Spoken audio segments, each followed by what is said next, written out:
নিজেকে কাজ বানিও না যেন অল্প আঘাতে ভেঙে যায়।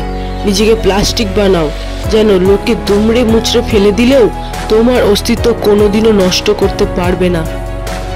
ভুল মানুষ মাত্রই হতে পারে, ভুল করাটা দোষের কিছুই নয়। দোষের হলো ভুল করে সেটা বোঝার পরও নিজেকে না শোধরানো।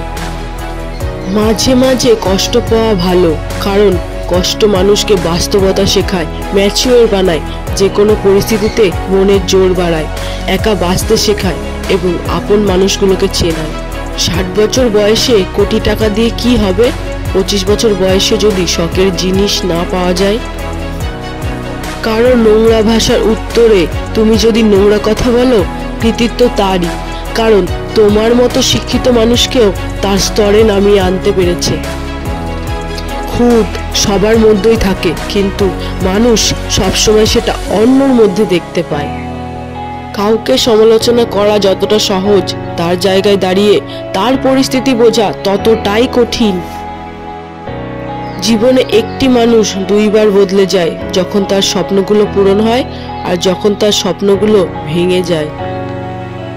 শরীর আর সম্পত্তি নিয়ে কখনো গর্ব করতে নেই, কারণ অসুস্থতা আর দারিদ্রতা কাউকে বলে আসে না।